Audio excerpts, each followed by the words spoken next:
C1.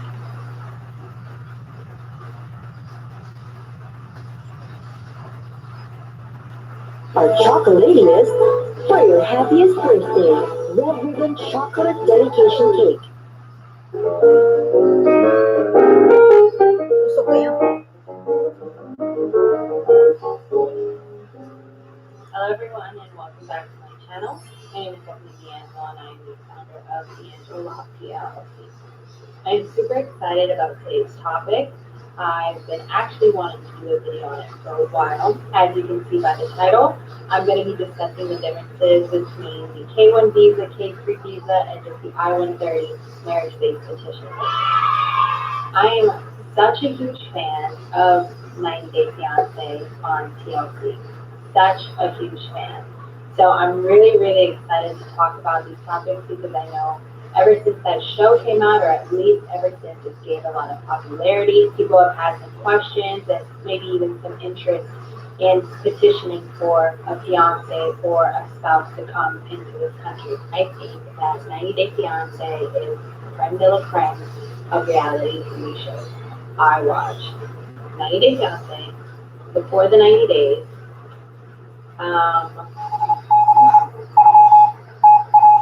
90 Day Fiance the Other Way, Happily Ever After, and even the Family Shampoo. I'm sure there are a ton of questions about how Di ba gini ka makahawa what is the bisan pag logistics mag-flicker ka behind it, kay what do kuan you ba? have to show, what do you have to prove. Kani So kita ni I'm going to talk Sige, ilang about gitang a lot of that Sige, today.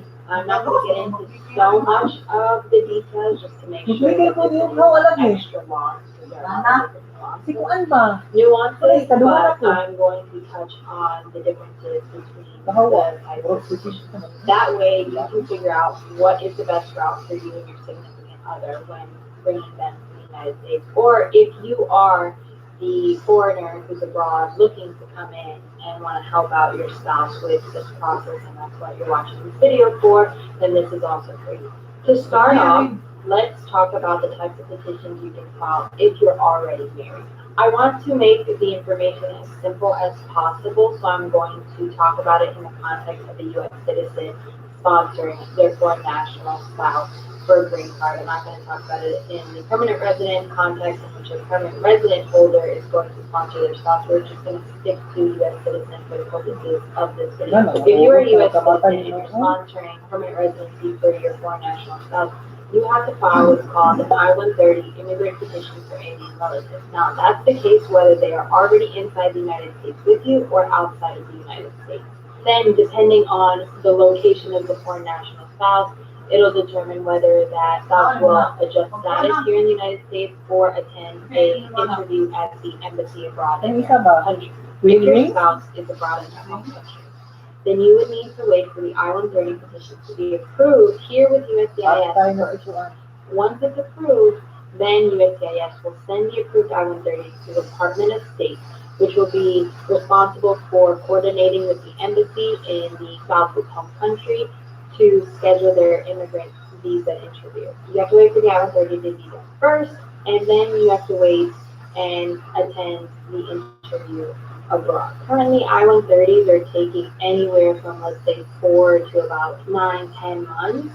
So it's kind of a long process, which is why USCIS has introduced the other options of, for example, the K3 visa, and I'll get into that in a little bit. But if your spouse is outside of the United States, I-130 needs to get approved first, then they consular process at the embassy in their home country abroad.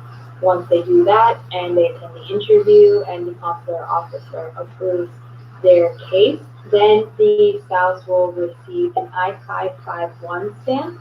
The foreign national gets the stamp, they come in, and then once they enter, they are automatically entitled to work. That stamp in their passport is proof of their lawful status, their permanent residence, their ability to work, and then they will get mailed a green card in the mail.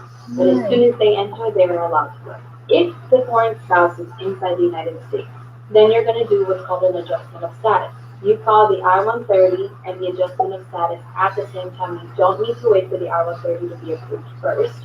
You can do it at the same time to kind of speed up the process a little bit, or The real reason is so your spouse doesn't have to wait as long to work. At that same time, you will be filing an affidavit of support. Now, I didn't mention this previously, but at the time that the foreign national is attending the visa interview abroad, you'll also have to submit the affidavit of support at that time. You don't submit it with the I-130.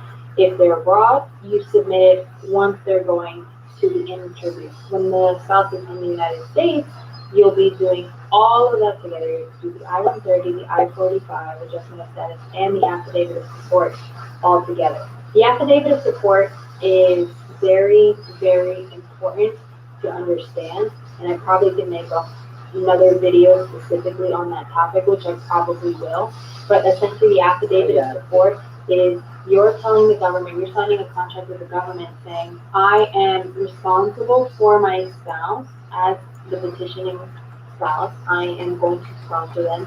I can prove that I have sufficient financial assets and resources and income to take care of myself. So while they're here not working, they won't be reliant on other benefits, so on and so forth. So I'll get into all the details of that affidavit of support in another video, but for the purposes of this video, I'm just going to say make sure that you understand the implications of signing that affidavit of support and sponsoring your spouse.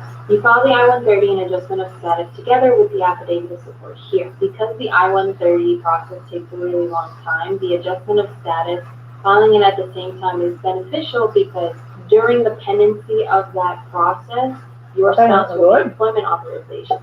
If your spouse is here in the United States and they don't have the ability to work, then they would need the employment authorization to be approved so they are allowed to start working. Before coronavirus, before COVID-19, it was taking USCIS approximately 4 to 7 months to approve that employment authorization.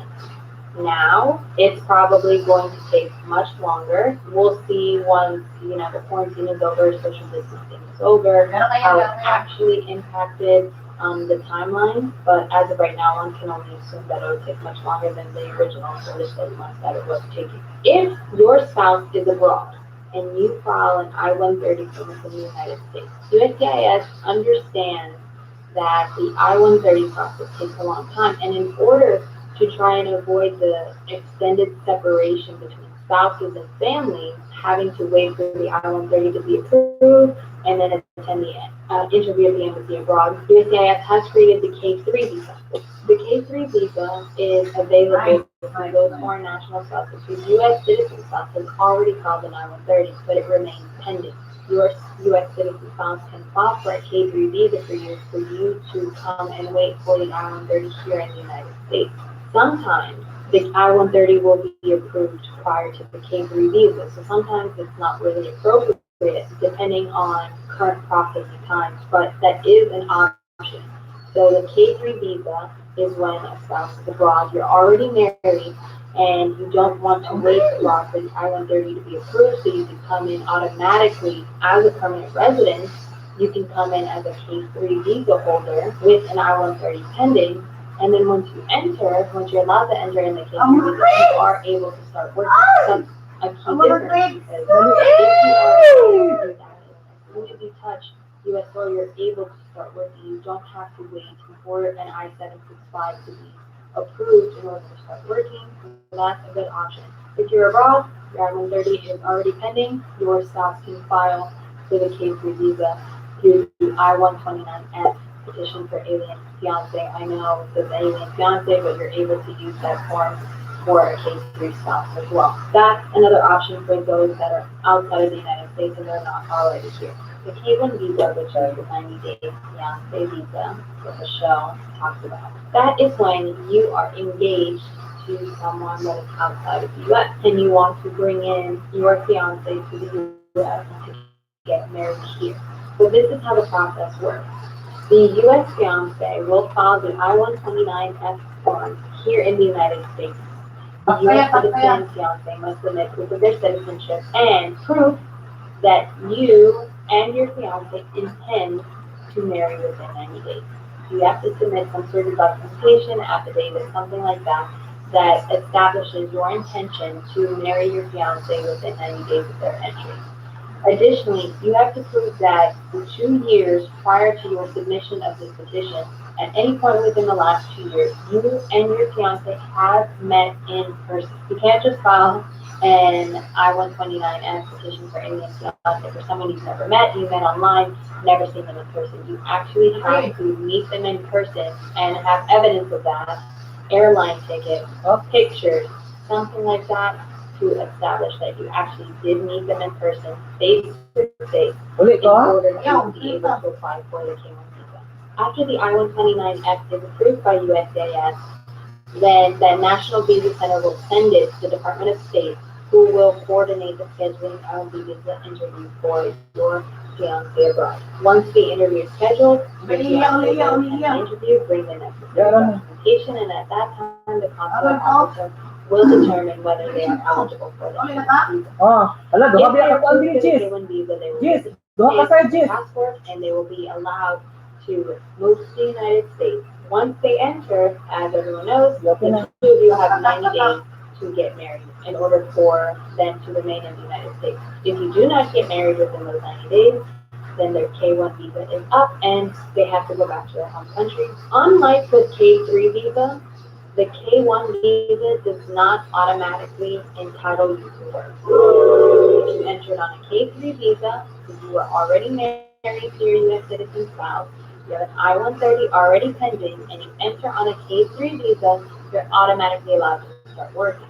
If you only enter on a K1 visa because you are not married yet, you are not automatically allowed to work. You must apply for employment authorization. Even though they let you apply for employment authorization, by the time it gets approved, your K1 is already started past the 90 days, and there's no point. At that point, you'll probably already have an adjustment of status pending. So, then what you would do is you come in on the K1, get married within the 90 days, and if you're married within the 90 days, you're immediately eligible to adjust status. You don't need to file a separate I-130 petition for alien relatives. You just file the adjustment of status with the proof that you got married within the 90 days. So as part of the adjustment of status, you get the employment authorization and travel authorization as part of that application. The moral of the story is that whenever you're inside the United States applying for employment authorization, it's going to take a really long time, especially since everything going on with coronavirus and the suspension of in-person services. Maybe it's better to wait abroad, get married abroad, and then come in directly with the employment authorization, whether it's you wait for the I-130 to be approved and you come in as a permanent resident, a conditional permanent resident, or you file the I-130, you also file the K3, and then when you come in with the K3, you're also able to work.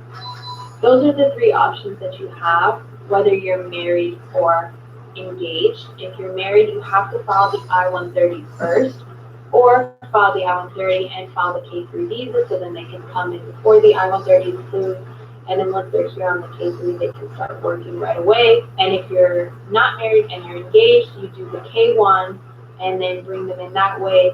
That process seems, based on the show, seems to be a little bit more strenuous on the relationship because one is obviously not allowed to work and has to wait in the United States that 90-day period for you guys to get married. And then after, when you file the adjustment of status, you're waiting at least, probably at this point, I anticipate to be at least 7 months to get employment authorization. So you're looking at almost a whole year of your significant other being here in the United States with you, but not being able to work at all. I hope this video was informative and helpful regarding distinguishing in the different types of petitions and what options you may have with respect to bringing a spouse, a significant other here to the United States. I do intend on making further videos on the nuances and the details for each of the individual applications and petitions because there's a lot of important information that you should know when submitting this. For example, what implications there are with signing an affidavit of support, what types of documentary evidence is required, processing times, things like that. If you have any questions, please feel free to leave them in the comments. Any requests for future videos, anything that you want further information on, please go ahead and let me know, and I will do my best to get to them as quickly as possible. I just want to remind everyone to please be safe, please be kind to everyone around you during this hard time, and stay tuned for more videos. Thank you for watching.